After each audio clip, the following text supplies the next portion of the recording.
Hürmetli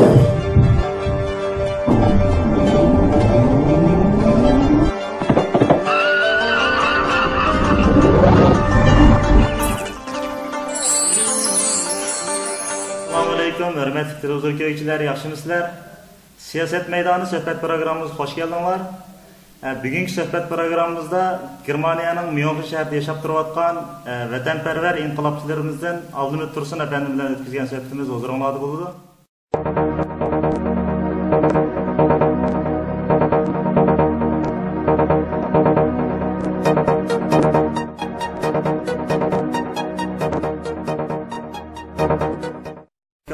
Efendim, yaxşısınız.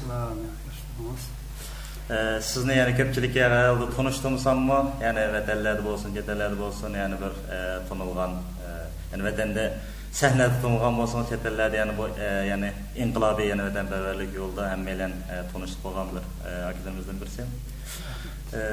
Bugünkü yani bu sohbet programımızda uğurlaştığımız asas maqsadimiz yani bu şu 5. yıl vakası aldı kayında yani mesela memleketlerde qaysi qildagi faaliyetler bo'ladi. Hem sizning bu şu vaqaga bo'lgan yani ko'z qarashlaringizni bir Uyghur xalq bilan bir yuz ko'rish desak degan asosda bo'ldi. Yani bu şu 5. yıl vakası haqida asli bir xalqimizga so'zlab qo'yganmiz. Rahmat. Bu munosabat bilan men asas tema kelishdim burun. Bu qitim vatanimizda yuz bergan cho'ng bir qirg'inchilik bo'ldi. Bu qirg'inchilikda şehit ketgan barliq qarindoshlarımızın oila tavobatlarga, urug' tuqqanlarga samimiy bir ehtiromimni bildiraman. Shunga bir vaqtda cheksiz chin yurakimdan oliy salom yo'llayman. Endi bu 5. yıl Urumchi vaqasi deb ilovatimiz atilishda endi buni nisbatan vatan sirtidagi va vatan ichidagi qarindoshlarımızın ko'z qarashlari har xil. Her adamınki har xil tushunchalar, har xil ko'z qarashda bo'lishi tabiiy, o'zining ko'z qarashi uchun qaraydigan gap. Mening qarashim bu masalada nuqtaliq aytganda ba'zanlar ko'proq ta'kidlab o'tib ketib boradi. Endi bu 5. yıl Urumchi vaqasini Xitoy o'zi bir qo'lliq uyushtirib, o'zi qo'zg'ab, oxiri o'zining maqsadini amalga oshirdi deb bunda qaraydi. Men ko'z qarashim buning aksicha. Çünkü hem de o jirahını koyup turaylı yakın kamışı Kızıl Xitay baskanın mabayını 60 yıldan açtı. Bu cereyanda bundak vakalarının sani yaman köp. Yani bununki Xitay özü uyuşturup, özü vaka tuğdurup, özü kendinden basmışı mı kılaman dese, basırman dese basırıyordu. Hem basırıp geldi. Çünkü o Xitay'ınki özününki kanunu uyacağım, yakımızı halkara devletler olan diplomatik münasebet boyunca bizim vatanı menimki özümün bir ülkesi dep qarab oturur Xitoy. Hem taşkı dünyanın mı o içki işlerine aralashmaslik ustida bütün devletler kol imzalashgan bu noktada. Şu bunda olgan işken Xitoy qanday qilaman dese, qanday shaklda o'rlashtirman dese, o'rlashtirıyordu onu. Hem de bu münasebet bilan foydalanib vatanga nurg'unlagan askarlarni yetkib oldi, o'qib oldi, bu qoldi degan fikrlar bo'ldi. Onun balki ma'lum asoslar bo'lishi mumkin. Shu vaqtda Xitoy onu bu vaqani to'xtatmasdan askarlarni yutkaverdi, ham yutkaverdi. Davomli andishida dakidikka chunki o'g'ri gumon qo'yib, o vatan bizning bo'lgandan keyin, bu besvilgan vatan shunga kech kunduz qo'ldan chiqib qoladimi deb buni qo'g'dab qo'yishning, saqlab qo'yishning amalini, tadbirini izlaydigan gap. Shu nuqtadan endi bu vaqa o'tirg'i chiqdi. Endi chiqqandimi bu voqa yig'ib aytganda zulm chekirini oshgandan keyin bir davri kelgandan keyin portlagan narsa endi bu. Endi bu Şavgan vaqasi yoki ishchilar uning oxiri o'lib ma keldi bu deydi. Shunda pishib yetilgan sharoitmanda. Chunki keyingi 60 yildan yil o'tib vaqtida eng tuvan bo'lganda 5 yil, bo'lmasa 12 yil. Masalan, G'o'ja vaqasi esa bu vaqtda 12 yil o'tdi bu yil. Mush arliqlarda bir turkum odamlar pishib yetilib, zulm chekidan eshib, nurg'on xalqlarimiz bu zulmni tushunib yetib, tegdekde yetgandan keyin zulm jangga patgandan keyin chiqish yo'li yo'q, gangirgandan keyin oxiri undan keyin bir turkum odamlarniki yetaklishi bilan, o'rinlashtirish bilan portlab chiqadigan gap. Mesela Purjun qonuni aytuvchi aytgan Purjunni qancha qattiq bo'lsa, shuncha ko'tarilib chiqadigan gap. Men yakayching bosida undan keyin portlaydigan gap. Shu shaklda endi xalq o'tirg'i chiqdi. Yig'ib aytgan vaqtida endi zulm chekidan oshgandan keyin Şu şekilde halk otomatik halde oturup çıkıp özünün kalbideki nefretini, yürek sözlerini, gazap nefretini ifade şekilde koçuğu çıktı bu meselede.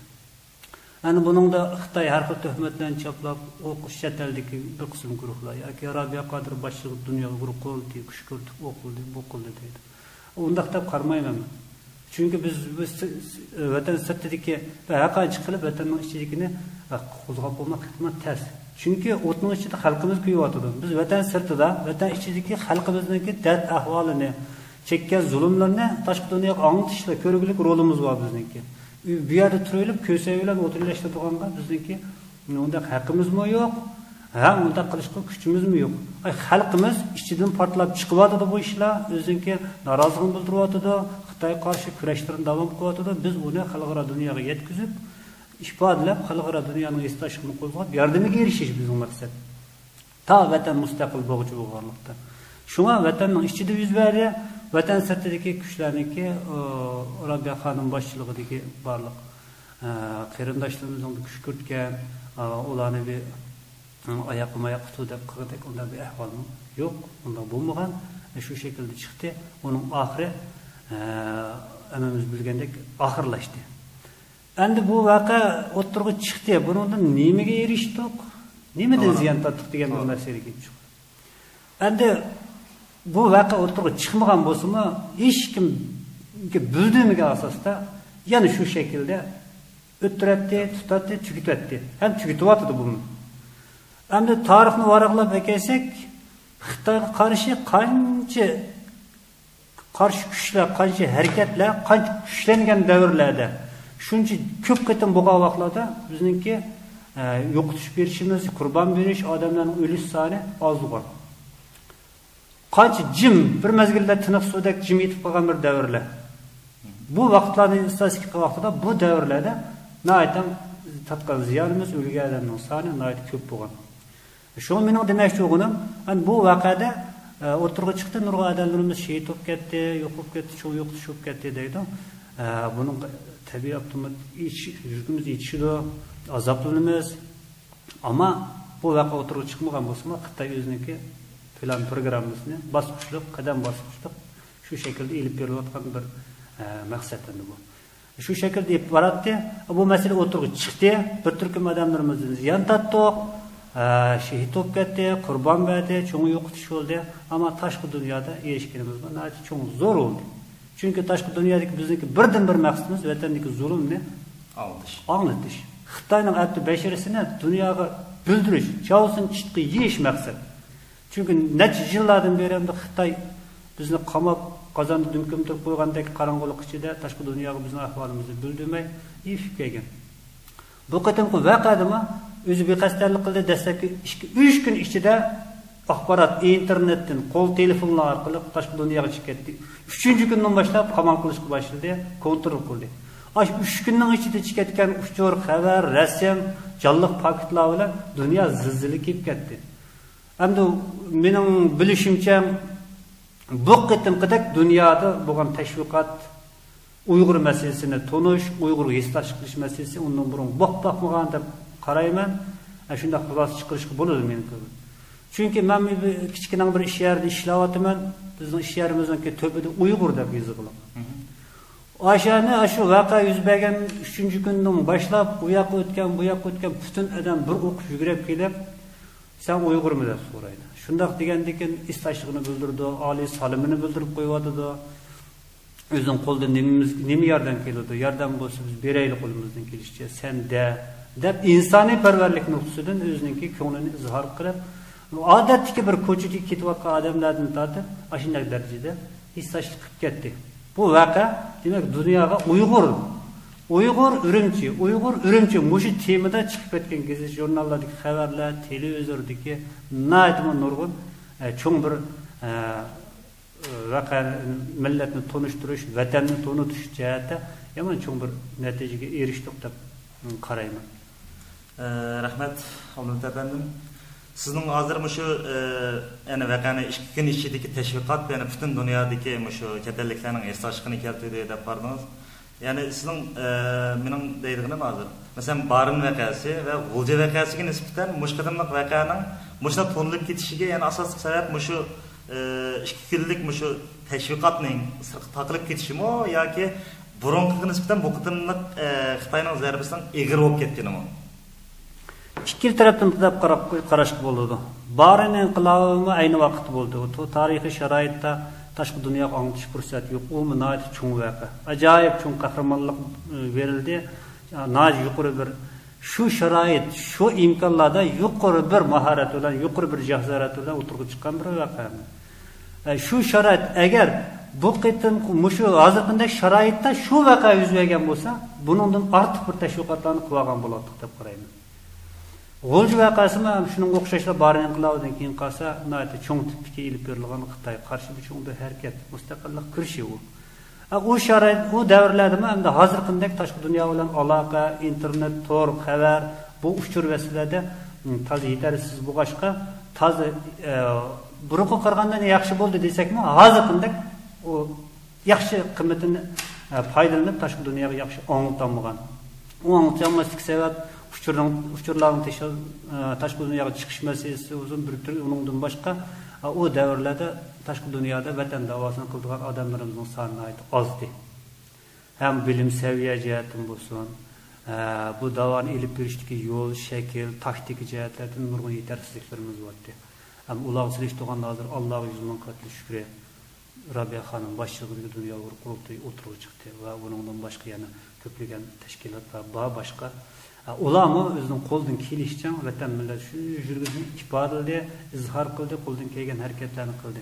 Bo'libmi xonim boshchiligidagi dunyo qurultoyiningki bu qitimqi voqeada ko'rsatgan roli, fidokorligi nihoyatda cho'ng zo'r bo'ldi, nihoyatda kuchli bo'ldi. Endi yana bu voqeada yana men his qilganim tashqi dunyoda bu sohada biznikanda bilimlik, iqtidorlik, til jihatdan bo'lsin, xalqaro dunyo siyosatini tushunadigan jihatdan bo'lsin, bu jihatdagi odamlarimizning biroz yetersizligini yana his qildim. Nurg'un qarindoshlarimiz zodi u kungi zulmlarga chidamay, hatto bizning oilamiz zodi bir kun yig'izar bo'lib, o'zimizni tutolmay qoldik. Portlab ketdik, kichiklar pochoqlarga isilib nima bo'ldi deydi. Yig'lab, piqirab ketdik. Bu yerda yurib chiqib birini qilib, qattiq qo'lli harakatlar bilan qilishga imkon yo'q. Ham u tozib arzimaydi. Birga bir olab qilibdi, hech nima yo'q. Normal bo'layotgan ishlarga nurg'un cho'ng ziyonlarni akilamiz. Faqat ham tinish yo'lda, ammo davlatlar bizga ega bo'lib sharoitni yaratib qo'yayotgandan keyin ana o'shaning qonuniga tushirib turib harakat qilmasak, bundan chiqqandan keyin bularni o'zining beshini og'rishini hech qachon xohlamaydi. Ko'p rahmat Havlud efendim. Sizning shu televizor ekrani oldidagi tanish va sirtdagi shu programmamizni ko'radigan barliq qarindoshlar. Qanday yurak so'zlaringiz bor? Boshda deganimdek, butun qarindoshlarimizga bu yo'lda fidokorlik qilayotgan barliq sabdoshlarimizga oliy salomimni yo'llayman. Ham bu yo'l uzun yo'l, ham jafoliq yo'l. Bu yo'lda insonning boshiga har xil ishlar keladigan, har xil qiyinchiliklar keladigan. Oxiri jonga taqishadi. Shunday vaqtlarda sabdoshlarimizniki susishib qolmasdan, mush vatanimizning mustaqil bo'lg'uchan oxirgi natijaga erishishchi bo'lganlikda qo'l tutishib, murni-muriga tirab, o'tirda bo'layotgan ba'zi ushaq-ushaq ketishmaslik, fikr ko'z qarashlik egizbazliklarni bir tushunish hosil qilib, tugitib, shu yo'lda bir xalqimizning umidi va cho'ng vatan sirtidagilardan umidning yo'qolib ketishiga sabab bo'lib qolmasligimizni umid qilaman. Chunki xalqimiz zodi Rabiya Qadr boshlig'i dunyo quruldi deb shunday talmirib ko'zlaridan yosh yiqqan darajada bizning umid kutyapti. Bunday sharoit ostida ushaq-ushaq ziddiyat, ushaq-ushaq fikr iqimlarini biroz yig'ishtirib, bir nuqtaga markazlashtirib qilsak, dushmanning oldida bo'lsin, o'zimizning ichimizda bo'lsin, nurg'un natijalarga erisha olamiz. Ammo bu mening oxirgi xulosa so'zimda, endi bizning vatan ayni vaqtda qurilgan bir vatan, mustaqil bo'lgan bir vatan, bu kichik davlatlarningki qo'l orqali setilgan bir davlat. Biz bu davlatniki endi nurg'un qarindoshlarimiz voy A guruhi yo dunyo qurultiyi vatanni setyapti, moqivatdi deb o'rinsizdagi do'klar bo'lmasligini umid qilaman. Chunki setilgan vatan yo'q, ayni vaqtda setilib bo'lgan bu vatan kichik davlatlar orqali. Biz faqat fidokorlik, qurbon berishlar shu qurilgan, shu setilgan davlatni asli keltirish uchun biz fidokorlik ko'rsatyapmiz, bu yo'lda da'vo qilyapmiz, mingyapmiz. Shunga o'rinsiz andishlarni qilmay, o'rinsiz ham xiyol ansirashlarda bo'lmasdan, o'sha birlikda qarindoshlarimizniki Rabia Qadir boshchiligidagi Dunyovar qurultayning atrofi bo'lmoqda. Uyushib, mansab inshaalloh bizniki shu ayni vaqtda ajdodlarimiz bizga qoldirib ketgan shu qurib asosi tiklab qo'ygan vatanningki mustaqillik qaytadan erishishga 100% ko'zim yetadi. Ham u yo'lni tutmay, ham uningga erishamay, boshqacha bir shaklda bo'lib qolsa, mening yuragimga bu toza xolimaydi, ham azoblanadigan bir tuyg'u kelaman. Şun qarindoshlarımizga oxirida oliy salom, hurmat bilan ehtiromimni bildirib so'zimni oxirlashtirdim. Sizga ko'p rahmat, sizga bundan keyin ko'p salomatlik va xizmatlarga utuq tilayman. Sizga ko'p rahmat ukam, bu sohada herhalde qo'lingizdan kelishicha fidokorlik ko'rsatib, moddiy va ma'naviy jihatlardan yaqindan beri bilyapmiz, ko'ryapmiz. Tashviqot pek muhim. Bu yo'lni yo'lda harmay, charchamay davomli menishingizni umid qilaman. Hem bu yolda yo'liqqan har qanday qiyinchiliklar olsa inshaalloh moddiy va ma'naviy jihatdan yordam berishga shaxsan o'zim so'z beraman. Ko'p rahmat sizga. Hurmatli televizor ko'ruvchilar, shuning bilan bugungi siyosat maydoni programmamiz mushada oyoqlashdi. Xayr xo'sh, kelar qitimliq sonimizda ko'rishaylik.